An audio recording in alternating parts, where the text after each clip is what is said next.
Alright, what's up y'all, LakerFan here. As actually by the title of today's video, we're here to showcase what you can do with a 25 3-pointer in NBA 2K23 for stage 3s. Now in stage 3s, it's extremely important to have spacing, 3-point ability, you're always 3-hunting, and you'll take the 2s if they give them to you or if you have to settle for it. But everybody in the stage is running a popper, some 6'9" outside big. We're here to showcase in today's video me at the 2 on my 6'9" inside build. Now mind you, for those who will stay in tune with the channel and stuff like that, this is a little bit of an older gameplay, about a week ago or so before I was on this shooting build. So as you can see, 3-point percentage way lower than the 60-ish that I had showed a couple days ago. But anyway, as you can see, in today's gameplay, we're going against the TG boys, and then we have 2 2K League players on the second gameplay, so stay tuned for that. And for those who are new to the channel, I'll be showcasing the build and what it's all just about and stuff like that, the ratings at the very end of the video. So just stay tuned. Hope y'all enjoy. If you do, for to drop a like, sub if you're new to the noties, good stuff, and like always, try us 1 to 2,000 likes. Now, on the intro, you can see we get that little pass to me where I hit the rim run off of it, and we're always watching that big as far as trying to dot him on rotations down or anything like that. Right here, you're going to see I'm getting put in the pick and roll. Zeke drops, and we get literally a smothered layup, and it goes in on the first play of the game. So a little bit unfortunate, but again, the whole point of this video, I want to showcase to you guys what you can do with a low 3-point rating, or for that matter, a non-existent 3-point rating in 2K23 as far as stage gameplay goes. So we're always going to be in the pick and roll game. As you can see, we're here for the O boards. I think that's another big benefit as well, is just that you're near the offensive rebounds very often. You're never looking to pop, and that's what I've noticed when my boys play without me and I kind of hear the dialogue. There's never an offensive rebounder when there's a popper. It's always someone staying away from the basket as that big, because most times when a point guard has a couple peaks to shoot through when playing with a popper, he's generally going to be hanging around the perimeter, as you can see right there. Now, as far as the interior ability of them, you can see I personally don't believe that poppers have that much of a reliable finishing game. I think their close shot kind of sucks. I think their driving dunk ability isn't there for catching alley-oops, as you can see for me right there. And it really is a weapon in the pick and roll game that we use sometimes, where I can catch driving alley-oops. Now right here, you're going to see I diced up. I get super diced up in this ISO off the corner, but either way, he misses. I'm trilling. Once again, catching a contact lob, putting the point guard in the blender because the dude has low interior defense, and we can just do that. I mean, it's super comfortable to do stuff like that for us, where Zeke doesn't have finishing on his build, but it doesn't matter. He can just kind of wait for me to trail in, and as long as there's not a crazy good interior defender on the backside, or even if they're just in bad position, we're all good. Right here, you can see me and Zeke ganging up on the good interior defense right there, get him on the reset, 11 seconds left on the clock. Right here, you're going to see I switch the arrows. In case anybody's curious how to do that, you just flick your right stick in the direction of the person trying to switch to. Simple as that. I'm going to be getting switched onto the big man right here, which allows me to be put in this pick and roll D. As you're going to see, my build, me and Zeke are more so pairing together in the pick and roll D. We're either playing sides or we're just kind of playing front back with me on the backside and hedge. And Tonic is going to be kind of just guarding the corner, because as I've mentioned in other videos, these stage lineups where they just keep a real horrible offensive build in the corner, like this guy in yellow probably doesn't have very good finishing at all, very good playmaking at all. He's kind of just a corner spot up, and as you can see, it leads to situations where Tonic can just kind of deal with being able to guard him, and they're not going to really expose him too much. Right here, the finishing ability of this build, insane. I end up flicking up and holding up on my right stick for a flashy dunk right there to try and get more takeover progress, and as you can see, we get crazy takeover off it. I'm able to activate it as well. This is back to when I had Sponge as my takeover perk as well. But anyway, right here, speaking of which, however, you're going to see once in like literally forever, a smart team actually puts Tonic in the pick and roll game. So I will mention in this gameplay, this dude was missing a lot of wide open shots, so don't take this one too much to heart. Stay tuned for the next gameplay for sure. I just wanted to kind of showcase the fun of the build and showcase how it can still be used in stage in a fun way as well. And speaking of which, you're going to see on the inbound right here. So for instance, a lot of teams, they're going to kind of double press this point guard right here, and then it leaves the lockdown, who generally is never going to do anything. And a lot of these teams, they are so out of sorts when it comes to stuff like this, because as you can see, like I said, point guard, the lockdown wants to guard point guard, yellow, run into him, but guard is confused because he doesn't want to guard me, especially not with me on slash take, and then the big man is thinking I'm guarding big. So it's a big confusion fest, because a lot of times this guy is just guarding the corner, the absolute garbage offensive build like this dude is right here, and he's planning to guard him. However, I am not that at the 2 like this guy is, and I can still contribute in a lot of ways, like right here, boom, get the contact dunk to pop off in transition, they double press Zeke on accident, and boom, there I go, I'm just gone. And that's what I love about this build, the versatility of being able to contribute in the offensive aspect and actually be involved involved. And then again on defense too, going with that little peak defense right there where I'm just kind of on it to help Zeke. Once again, I'm trying to stay in the lanes. I actually drop off the corner right here. We get the guard looking goofy in this game, man. I'm telling you, it was looking real tough for him. So I drop off the corner fully. Once again, I'm going to switch my arrows. Generally, I think they're going to keep that lockdown away from the pick and roll, but as you can see, they actually go with a little bit of like a triple screen look. They're really lost in this end of the shot clock. So he just has to chuck up a shot on Tonic right here. You can see I don't really go for the box out because I'm assuming that Zeke might need help on the rebound, but low-key, the more I think about it, that's another downside of having the point guard. He really wouldn't be able to grab the board on Zeke anyway. Really weird situation right there. Tonic tries to throw me a lob, but it's a little bit delayed.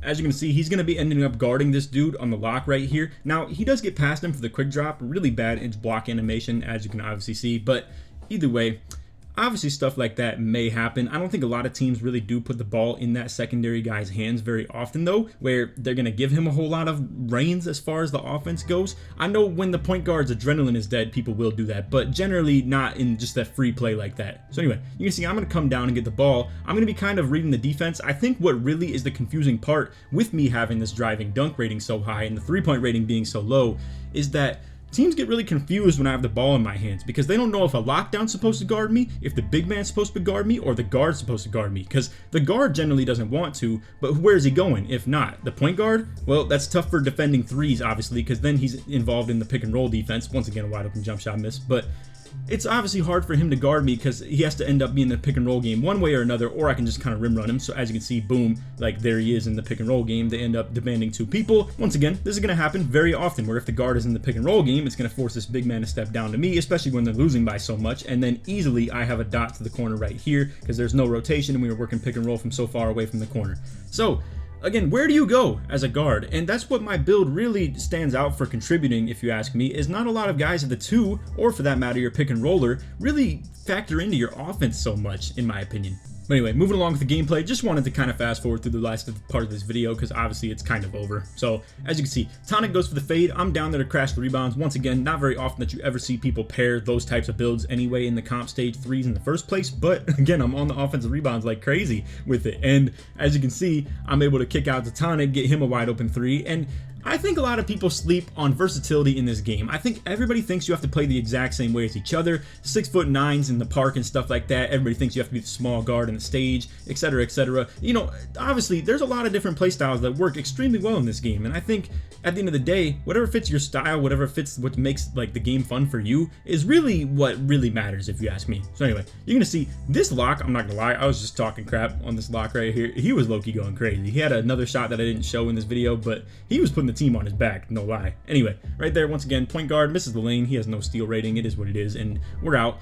Again, the whole point of what I'm talking about in this video is contributing in the offensive aspect as a lockdown, so to say. Or even, again, for me, I play kind of like a big man and a lockdown at the exact same time. Me and Zeke are working pick and roll D rather than Tonic, who's kind of sticking in the corner for defense. And as far as what I could also contribute to, I could still play lock with Tonic on the backside, or for that matter, even Zeke on the backside too. So again, real good versatility defensively as far as what is supplied to you for not having that shooting on this build. Because again, really at the end of the day, what's the point of me not having shooting? Well, it allows me to have really good playmaking, really good finishing, and really good defense. That's truly what it comes down to. My defense is extremely versatile with 94 offensive rebound too. And then again, screen setter, pick and roller, lob catcher, all types of stuff like that. Can still put the ball on the floor, get the dunk meter in transition too, and all of this is at the expense of me not having three-pointer. Alright, so into the next gameplay, as you're going to be seeing, we're playing Timely Cook and Big Saint. So Saint actually plays big man, however in this gameplay he's on a guard, so I do want to cut him some slack in that aspect. I don't want to be exposing these guys way too hard. However,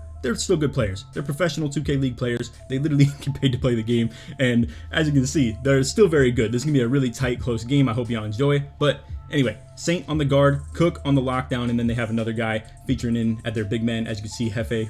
Anyway, we're going to be starting this game on defense. You're going to see they do a really smooth transition right here, get the ball to the point guard. However, we transition pretty good as well. Tonic is going to run to the spot up as soon as possible. I'm on the big man. However, it's just ISO at the end of the day, so not a big deal. As you can see, Tonic with the chase down attempt. It's hard to say what that would have been right there. But anyway, into this possession, they're going to do sort of the same thing. They're going to do this little wraparound. Now, I'm going to stay on the lockdown instead of the big man this time. They're very low on the shot clock, and it seems they're just isoing anyway, so there was no point in really forcing that switch between the two of us. As you can see, Tonic's some really good defense at the end of the clock right there. We're able to lock him down. I'm going to be getting the ball in transition. However, we're trying to get the ball to wherever the point guard is, so I end up throwing a pretty bad pass right there toward the big man, who really could have intercepted that pass right there. Now, you're going to see, once again, point guard involved in pick and roll. They hate to do that. They really hate being just kind of exposed on defense. They obviously, like I said, always are building the build to be really bad at D and really good on offense. As you're going to see right here, they get this switch off where they're putting the point guard on me, and with their right stick, they're kind of making that change. So I'm going to get the ball straight up and just rim run. As you're going to see, the big man has to drop. If this was more evident for me to be able to pass a Tonic right there, I absolutely would have. But again, the whole point is this build exposes the point guards being on me. And for that matter, I can still take it as well, even if not. I think it is a little bit of an unhealthy offense, though, to be kind of forcing the ball to anybody except for where the point guard is, because again, the whole point of this lineup is we can kind of just attack the weak spots. I know you guys probably saw the other gameplay, if you're familiar with the channel too, where I was talking about bringing the toxic post score to threes. This is sort of the same deal with the gameplays. It's the exact same thing that we're showing. It's just a new different focal point for the offensive kind of topic for the video. So as you're gonna see, I slip right there. It baits the big man into dropping. Now I actually do want to talk about this because I actually kind of orchestrated this with Zeke. So the way that I like to work pick and roll in this game is if I was flipping spots with Zeke right here, and if he was on the left and I was on the right, I like to use that to open up my rolls so that I can get the roll, like Zeke would be running in this direction and I'm right here, so then I can curl it off for an alley-oop right here and get a nice angle away from the corner. However, what I tell him right here is because I'm set up on this side, watch the corner dot, and as you can see, I even loop it to kind of bait him into dropping because he might think he can play a lane on me, and the point guard's on me, so that's even more bait for this big man to drop. And as you can see, Zeke with the great execution, throwing the heater to Tonic. Tonic able to green it on the wide open shot right there. Again,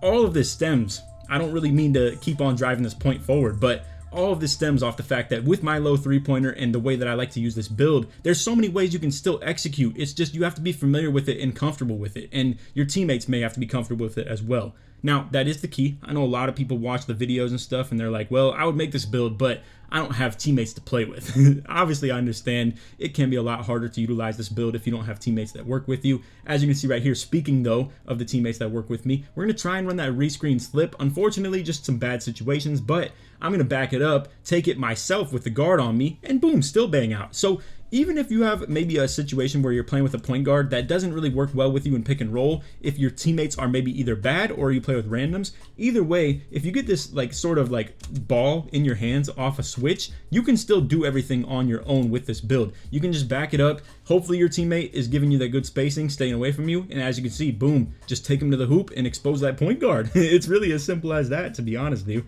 So now a little bit of a blunder right here. I'm still going to show it though. Either way, I make this switch of me trying to get on ball and we're putting Zeke in the corner since this dude Saint is going mostly ISO. However, I get cooked really, really bad. Obviously, unfortunate. I really hate to see that for myself. Now, since this video, I turned my defensive assist all the way down to 0. Absolutely so much better. I really do advise for you guys to do it as well. As you can see right there, point guard was kind of trying to play 2, so I tried to dot Tonic. Either way, he's not open for the 3, but he's able to just take the ball down to the basket himself, post up the guard, and they try and switch the guard out last second. Right here, you're going to see I'm walling off his middle. I'm telling Tonic if he goes corner, he can take him. And again, I'm playing middle, I'm playing right, whatever you want to say. I'm on the backside now with it, and I can still send Tonic a lot of help. Now, this is where I want to talk about too. This is a huge defensive adjustment that I want to talk about. Because I'm playing this right side, and if this big man does pop, as you're going to see, he staying out on this pop is allowing me to switch on to him. However, now I'm on the overload side where this is going to be toward the corner. So if the big man ever has to wrap around and screen toward this middle right here and the guard is going to be moving to the left, yes, Tonic has to guard this wide open court. However, the point of this is if he pops to this wing, and this is where the spacing and three-pointers can still hurt you a little bit as well, I do want to mention, because you might think a lot of spacing is good, but it takes away your three-point a little bit for the guy to be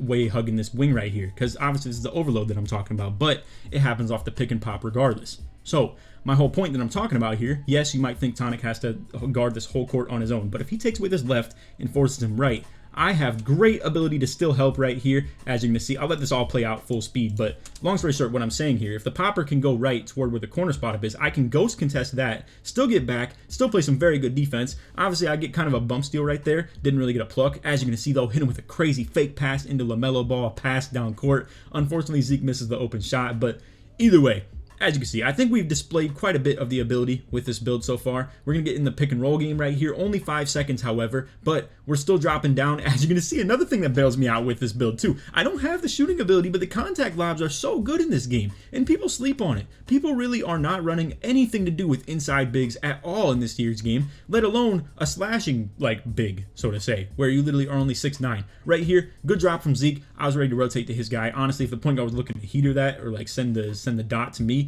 it wouldn't have been great, obviously. But anyway, right here, again, we're trying to get the ball to Tonic. I'm just going to space out and just stay away from him. If the defense reacted better or knew that I couldn't shoot, obviously they could just kind of send the help D down there. It would still allow me to get the ball, though, for pretty free. And again, if they have to send the big to Tonic for the help, that means the guard is going to be on me. So just keep that in mind. Anyway, into the ISO defense. I have slash take. This is still going to be boosting my speed. It still boosts lateral quickness, not by 8, but still by 5. And again, speed. It still helps me get the contest. However, unfortunately, they green the 20% contest right there. That was great defense. That was great offense too, though, from him. And obviously, that's a tough shot to deal with. Now, right here, I'm hanging around. I'm ready to get the ball. As you can see, we're trying to play keep away. We're trying to force this point guard to play D. This is literally as simple as that. So if Zeke has this lockdown way on his head in this full court press defense, I'm hanging around just for a pass, pretty much. So as you can see, he hits me in stride. Now the point guard's trying to figure out where to go to dodge being on ball. And it creates that conflict or just chaos off ball for these other locks or anybody else that's involved. And they have to just kind of figure it out and deal with wherever the lockdown has to like run away from.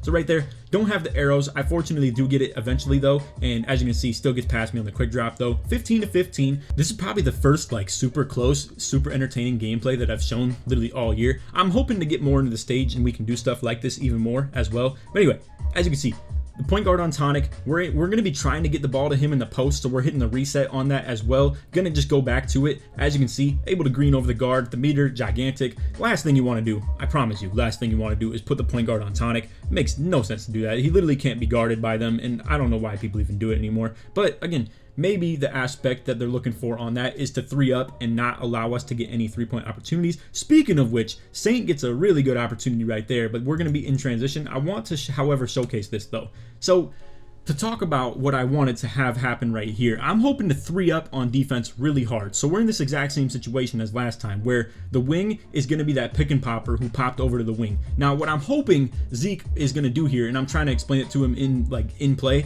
but this takes a little bit of communication and chemistry of actually having done before to expect him to be able to do this. So what I want him to do is to play 2. I want him to sit between the 2 of these guys right here so that whichever one gets the ball passed to, he can just commit to, and then I'll run to the other one after the pass has been made. So if it's a pass to the wing, Zeke can commit to the wing fully, and then I run to his corner, or if it's just a pass to the corner, then I get back to my wing guy. But in this situation, we're trying to really help Tonic because obviously he's a 7'3" with a 6'1", 6'3" point guard that he's matched up on, so, and he has shot take as well. So that's really unfortunate. However, as you can see, they send that corner cut. Now if this happens, I think it's better if Zeke just defaults to taking his guy back. However, I am closer to him, so a lot of miscommunication right there.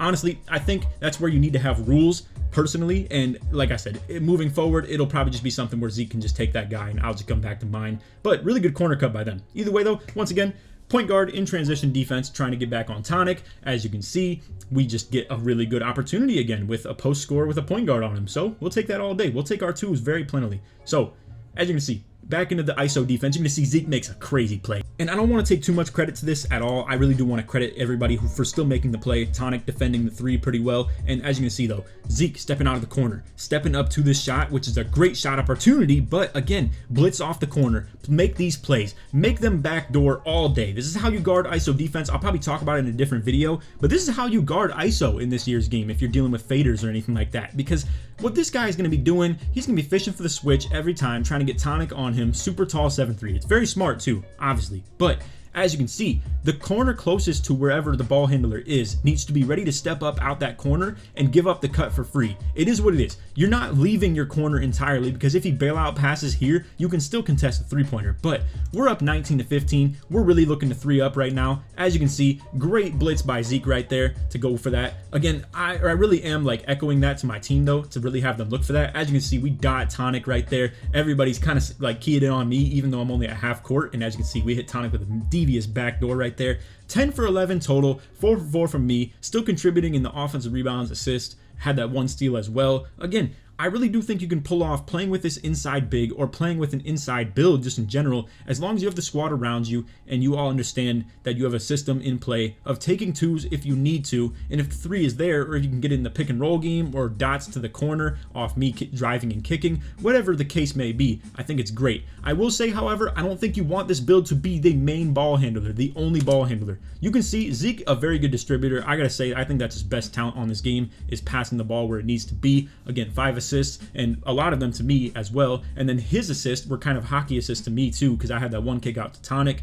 And obviously, as you can see, Tonic 6 for 6, kind of carrying the scoring load for us in this game too. So anyway, we will showcase the build very quickly. I do want to drive home that point one last time though. I'm literally running slash takeover on a 6'9" inside build, playing against literal 2K League players, and it doesn't matter if they're at a different position, they're still very good players. I mean, they really get paid to play the game. And Timely Cook's over here playing his exact role too, playing lockdown. So the point is, no matter how good they are, there's always going to be that mismatch of a point guard on the court in stage. So we're going to take advantage of that. And that's the whole point of my build of the video, is that even if you have the inside, if you pair it with a nice little third option of Tonic being on the court right there and a point guard, I generally think you can always go to the hot hand, always go to the easy matchup and take advantage of that. And you're going to be able to eat 24/7. So anyway, let's go to the build real quick. Alright, so as you're going to see, as far as the attributes, we have a lot of evenly placed finishing stuff. So we have 68 close shot, 70 standing dunk, 70 post control. If I had to revise this, I would probably take post control completely off. I thought it'd be cool to be able to drop step smaller guards and just give me a little bit of a bailout to be able to do stuff like that, which I do still have. However, with the close shot being so low, it's not, you don't really want to always mash, or really, I think it's just a better take to go for the driving dunks. We have the 88 driving layup for long athlete layup package for good hop steps and stuff like that. 93 driving dunk for elite contacts and gold posterizer. 87 ball handle, really good sigs and stuff like that. 75 speed with ball, just enough for the Michael Jordan and LeBron James dribble styles. 85 pass accuracy, throwing heaters with that LaMelo Ball style. It's fire, man. And I really do think this build is underrated, slept on, whatever you want to call it. 90 steal, gold interceptor. I can play the back end on pick and roll D, really good. 82 block, 77 interior D. It still gets the job done 100%, paired with good rebounding and good vertical. I only have an 81 D board versus 94 O board. Just to keep in mind, obviously, with this build that I have 25 three-pointer on, I'm always going to be hanging around the rim on offense. So having 94 offensive rebound is extremely helpful. It's going to help me get box out beast on Hall of Fame, gold rebound chaser. That still helps me on the defensive rebound aspect as well, just to have those badges. And again, I really think this build is so slept on. 89 perimeter defense, plenty good enough to keep up with guards in the ISO defense. I just kind of played bad D in this game, but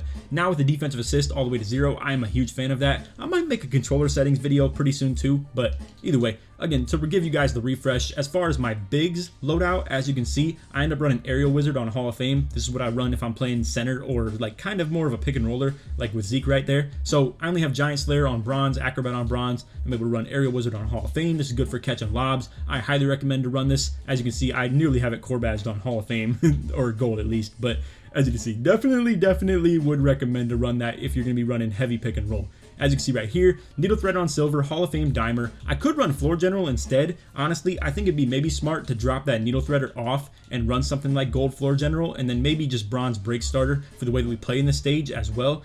Or ironically, I didn't even realize I haven't loaded up the big man badge loadout in quite a while, so I was actually able to core Clamp Breaker, so now I can actually just run Gold Floor General, Gold Dimer. A little unfortunate that I didn't have that change made. This is the one thing I was waiting on, was the Clamp Breaker to pop on for the core badge. But anyway, as you can see, pretty solid playmaking badge loadout right there. I'll probably just keep that saved. But anyway, for the defense, this is what I have for the big man stuff. Now, I'm not going to lie to you, for stage, however, I'd probably take Anchor off, put it on ankle braces or pick dodger, something like that, or even menace for that matter. I think all of these perimeter defensive things are a little bit more important. So if we were to run something like pick dodger, menace, whatever the case may be, maybe a little bit less ankle braces and actually more menace. I don't think the pick dodger is extremely important though, unless we were in a situation where Tonic is getting forced into the pick and roll D and I'm the on-ball defender, then it's quite important because we don't want Tonic always getting switched onto those guards. But either way, a quick little look at the loadout. I didn't want to go too into detail or anything like that. As far as the takeovers, I really do think if you want to be super competitive with it, maybe run lock take primary and then finishing secondary,